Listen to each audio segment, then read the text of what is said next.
Hello friends and welcome back to Easy English Explanation by Pooja Joshi. So here we start with the final fourth video of lesson number 4, standard 9 supplementary book moments, and the lesson name is In the Kingdom of Fools. Here's the last video and the last part of the lesson. So before I tell anything, please don't forget to subscribe my channel if not still, and don't forget to like and share my videos, and your comments are especially valuable for me. So please don't forget to give comments. So let me tell you that what we did in the first, second and the third part. Let me tell you a short summary. So in the first, second and third part, we saw that a guru and disciple went to a kingdom of fools where the king and his minister were the most biggest fools of all, and the guru goes away from that place, but disciple wishes to stay there, and he does so in the love of food, as everything they got for a single dudu, that is a single rupee. So how his love for food puts his life in danger, and what happens to him, how the guru is able to save his disciples' life. Let's see in the last part. First, let me read as usual, and then we'll go for word to word, line to line explanation. What have I done wrong? I am innocent. I am a sannyasi, he cried. That may be true, but it's the royal decree that we should find a man fat enough to fit the stake, they said, and carried him to the place of execution. He remembered his wise guru's words.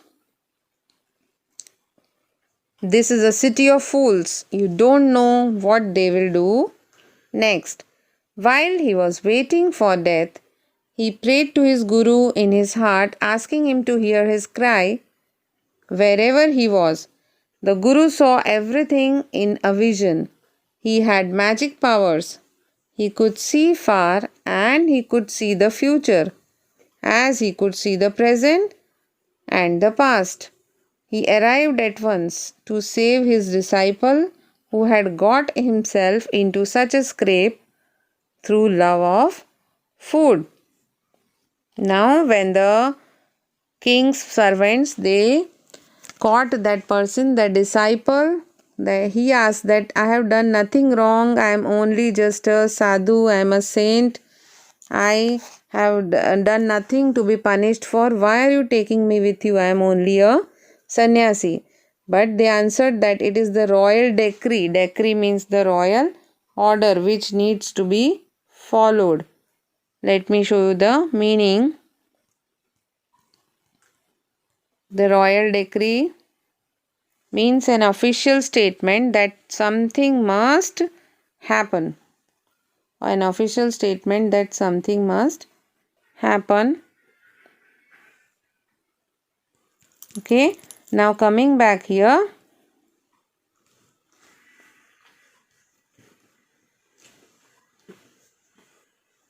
It's the royal order that we should find a man who is just fat. So his fatness was his crime or mistake.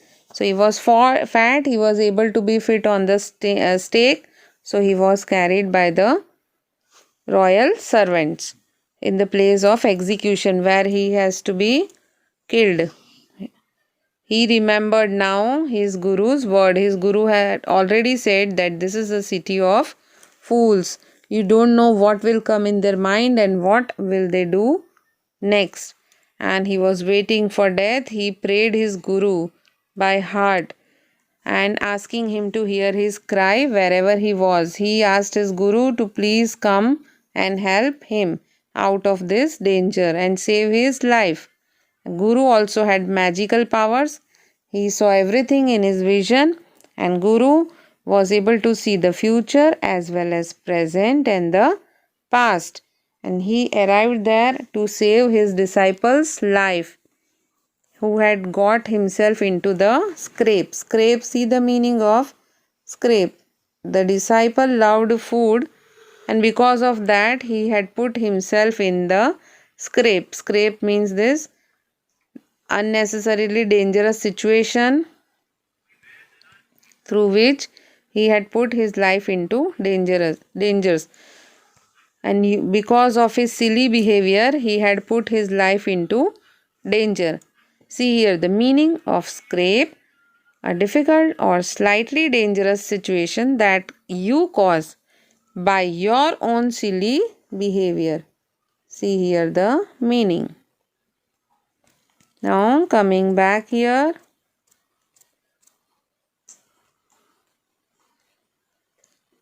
As soon as he arrived, he scolded his disciple and told him something in a whisper. Then he went to the king and addressed him. O wisest of kings, who is greater, the guru or the disciple? Of course, the guru. No doubt about it. Why do you ask? Then put me to the stake first. Put my disciple to death after me. When Guru arrived there, and he first of all he scolded disciple for not listening to him and told him something in his ears in a whispering, very slow murmuring voice. Then he went to king and asked him that, tell me, wise king, who is greater, is the guru or the follower? Disciple is greater. Then the king said, of course, guru. There is no doubt. Then he says that if I am the guru, I am the greater than disciple, then you have to kill me first, and after that you can put my disciple to death. When the disciple heard this, he understood and began to clamor, me first. You brought me here first. Put me to death first, not him.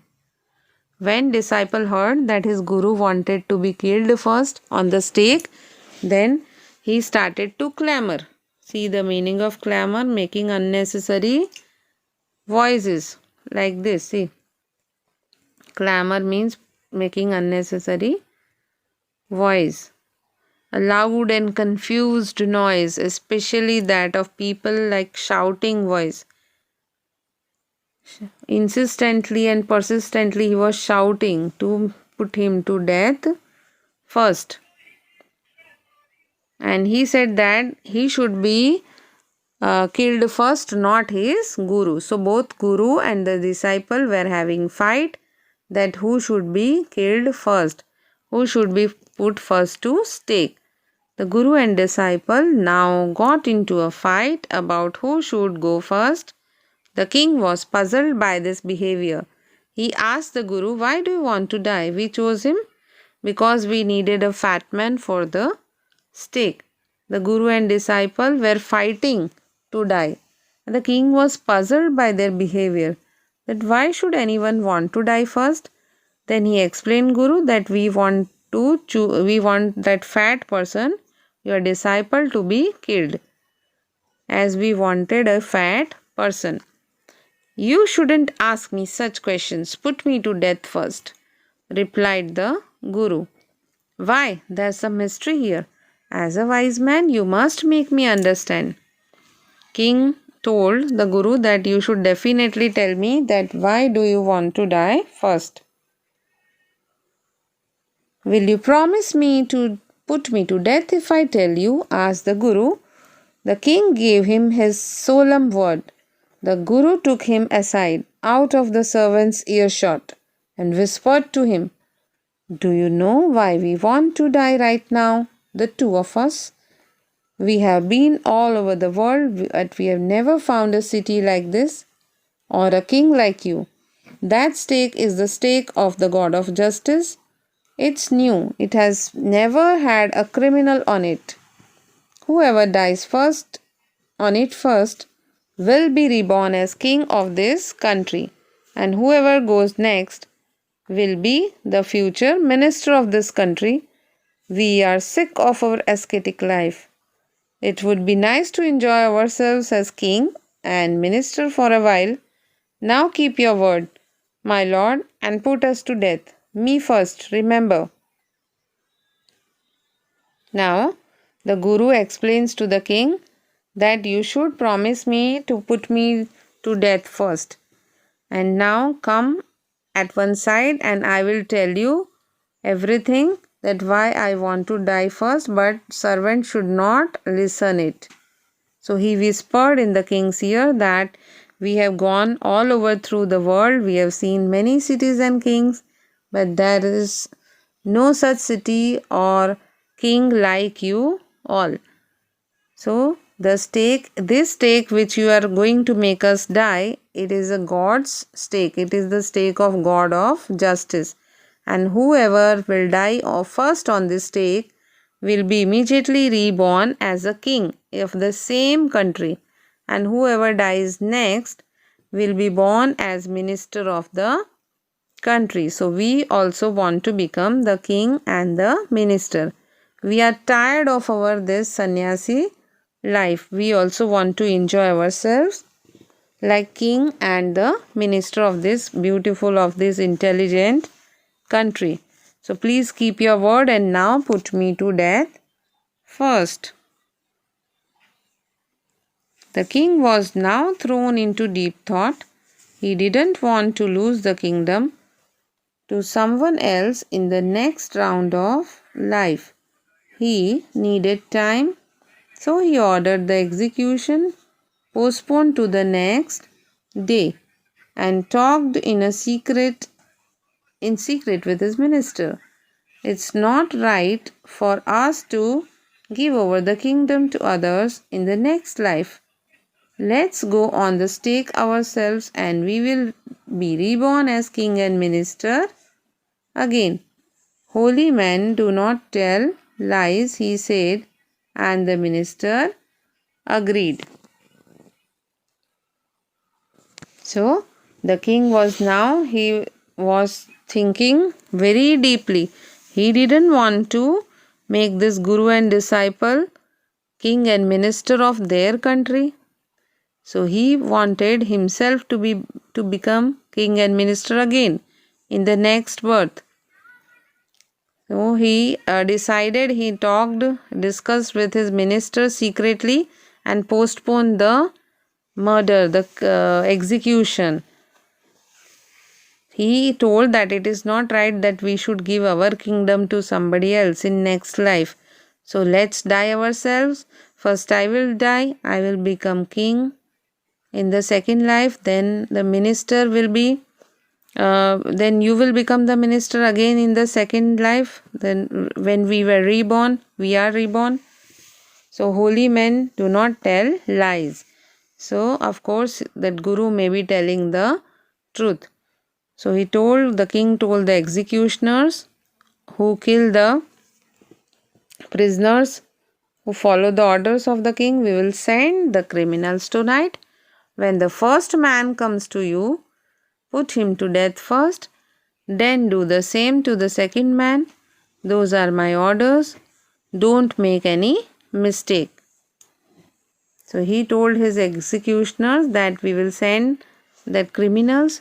When whoever comes first, kill him first. Whoever comes second, kill him second. Don't think anything. And these are the orders of the king. These are my orders. So there should be no mistake in that. That night the king and his minister went secretly to the prison, released the guru and the disciple, disguised themselves as the two, and as arranged beforehand with loyal servants, were taken to the stake and promptly executed. The king and his minister made a deep planning and thought, and then they went secretly to the prison to release the guru and his disciple, and they dressed themselves as guru and disciple, and with the help of some loyal servants they made the planning, and they both were taken to the stake and killed on the stake.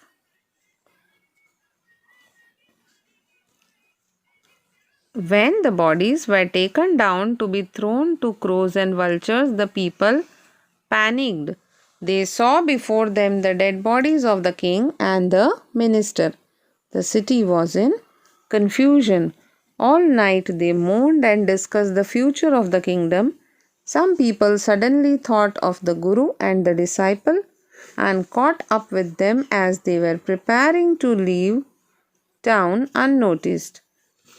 We people need a king and a minister, said someone. Others agreed. They begged the Guru and the disciple to be their king and their minister. It didn't take many arguments to persuade the disciple, but it took longer to persuade the Guru.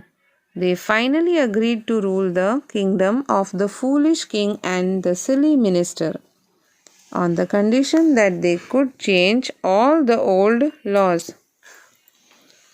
So, when the bodies of the king and minister they were taken to be eaten by the crows and vultures, the people suddenly saw that they were nobody but their own king and the minister. So they all panicked, they were scared, and the whole city was in a chaos and confusion. They were crying and thinking, and they were very, very sad all night. And they discussed that what will happen to the future of our country. What shall we do? They definitely needed a king and a ministers. And that's the time when they saw that the Guru and the disciple were trying to run away from that place, trying to leave that place. And someone suggested that we can make this Guru and disciple as our king and the ministers. So they begged the Guru and disciple. It took very less time to persuade the disciple to be the minister, but it took long time to explain and convince the Guru to become the king. So then the Guru and the king, disciple, they both agreed to become the minister and the king of that silly, foolish kingdom. But they agreed only on condition that they will change all the rules and the old laws. So from that time, everything was changed in the kingdom of fools. Now there were no fools or very less fools. The system was changed. From then, night would be again be night and day would again be day, and you could get nothing for a dudu, that is a single rupee. It became like any other place. Now with this, I would like to end the last video of the 4th number chapter Moments book in the kingdom of fools. I'll meet you soon with another video. Bye for the time being.